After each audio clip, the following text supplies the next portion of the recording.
So our second snippet is going to look at foreign policy shifts, conservative surge into the late 70s into 1980. On the foreign policy side, remember in the last snippet we talked about the two legs of this three-legged conservative Republican stool in the late 70s: economic conservatism, social conservatism. The third was foreign policy conservatism, a backlash against what conservatives saw as an excessive emphasis by Democrats on human rights, an unwillingness by Democrats to support American allies abroad, and a fascination by Democrats with embracing left-wing authoritarians abroad. And a couple of examples you can see from the photograph. This is George McGovern, the Democratic presidential nominee in 1972, meeting with Fidel Castro, calling for an end to the US embargo with Cuba, considering the idea of normalization of the relationship.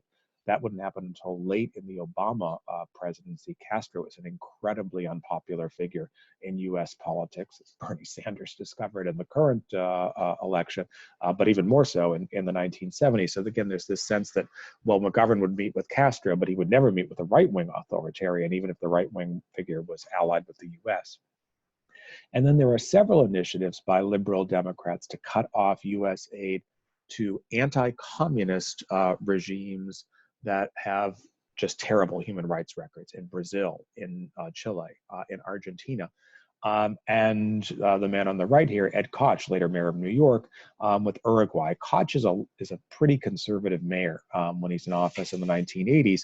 But in the 1970s, Koch is a very liberal congressman from the Upper East Side of Manhattan, and is sponsor of an amendment to cut off all US military and economic assistance to Uruguay after what was at the time South America's longest lasting democracy was overthrown in a military coup in 1973 and replaced by a pretty brutal regime throughout the mid-70s. The conservative argument here was that the US should simply back anti-communists, and that democratic activists were prioritizing broad ideals over the concrete national security interests of the United States. And that was a criticism that was also offered against the Panama Canal Treaty. This is a photo of Carter at the treaty signing ceremony. Under the terms of the treaty, the US returned the canal to Panama at the end of the 20th century and basically seized the canal at the beginning of the 20th century. But among conservative activists, the idea was the US owned this land. It had built the canal, it owned the property, it had no obligation to return the canal to Panama. And opposition to the canal, those who opposed the treaty, felt it passionately, and were aggressively energized by this new organization called NCPAC, the National Conservative Political Action Committee, headed by this man, Terry Dolan, which used direct mail, sort of the equivalent of email fundraising today, to try to energize passions, to get people to donate money, and then to use that money to target Democratic senators in the midterm elections of 1978. And although there had been PACs in the United States, political action committees dating back to the 30s, NCPAC is unique in the scope of its resources and its ability to intervene late in elections and shift the outcome. Five liberal Democrats are no longer in the Senate after the election of 1978. On the left, Dick Clark, who was a Democratic senator from Iowa, one of the most talented members of the Democratic caucus,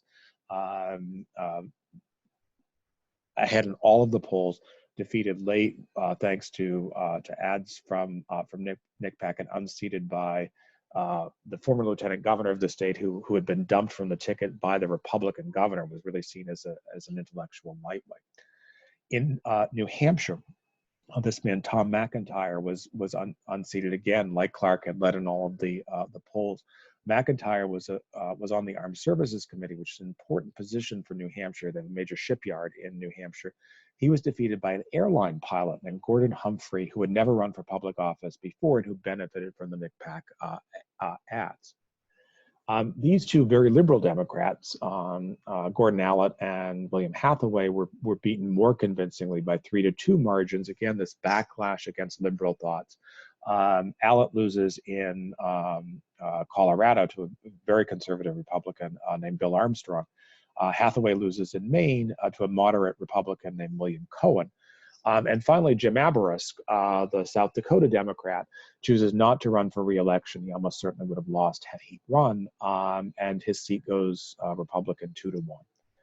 The only member of this class of liberals first elected in 1972 who is re-elected in 1978 was Joe Biden, in part because Biden really wasn't very liberal during his first term in the Senate, and in part because NCPAC chose not to challenge him. If they had targeted him, it's quite likely that Biden would have lost in 1978 as well.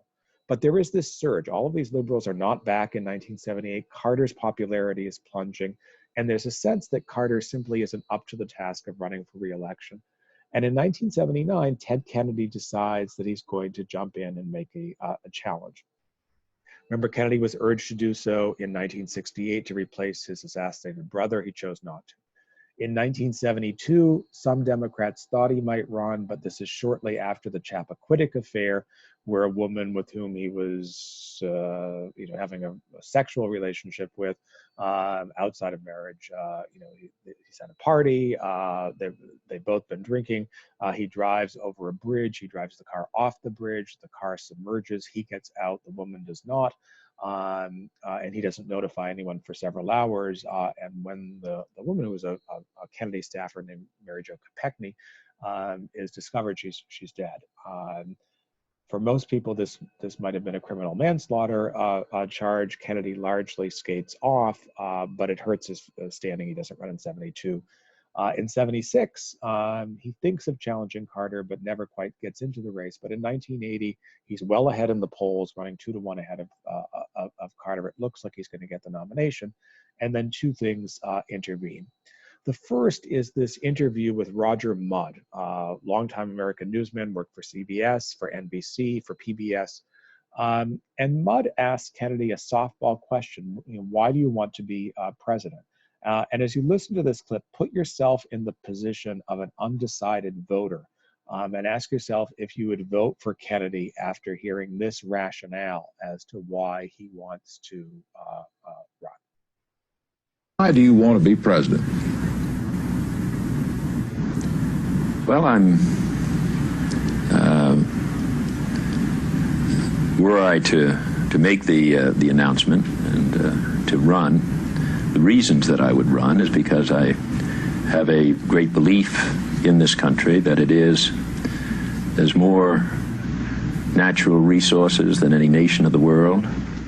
It was almost a parody of a politician's answer. I'd worked with Ted in every kind of area. I noticed if he didn't want to talk about something, he would talk using words, but they didn't come together somehow. That brings a sense of restoration in this country by it. There was no content to his statement, and it created the impression that Kennedy really had no message. He started to slide in the polls. And then shortly after that, there's the hostage crisis in Iran, and we all, this is something which is sort of latched in memory, but it is worth reiterating just how shocking this was for a couple of different reasons. The first, in terms of international law breaks down if an embassy is stormed and the host government doesn't protect the embassy, which is exactly what happened here. The Iranian government, which was bitterly divided, but the Khomeini forces realized they could sort of exploit this, decided to sort of back the hostage takers. Secondly, this was a massive breakdown of American intelligence. The CIA had no clear sense of what was going on. There were these massive protests outside the embassy throughout the summer of 1979, but there was no real sense that maybe the embassy could be stormed, maybe the Iranian government would not protect the Americans involved. And in the immediate aftermath of the taking of the hostages, as often occurs in national crises, the same thing happened after 9/11, there was a shoot up in the polls for Carter, rallying around the flag, a sense that patriotic Americans should defend the president. And the result was that Kennedy's campaign never really took off the ground. He loses in Iowa. He loses in neighboring New Hampshire, across the border from his home state of Massachusetts. Carter in 1980 wins all the states here that are in green. The yellow state, Michigan, goes to Jerry Brown, the former California governor. It's the only state that Brown wins. Kennedy comes back late in the race. He refuses to withdraw. He wins the New York primary. He wins the Pennsylvania primary in a major upset. He wins the California primary. And by the end of the campaign, Carter is really quite unpopular once again. It's many months after the hostages have been taken, and they're still being held by the Iranians. But because Kennedy's campaign can never really penetrate Carter's support in the South or in the Midwest, Carter comes into the convention with the majority of the delegates.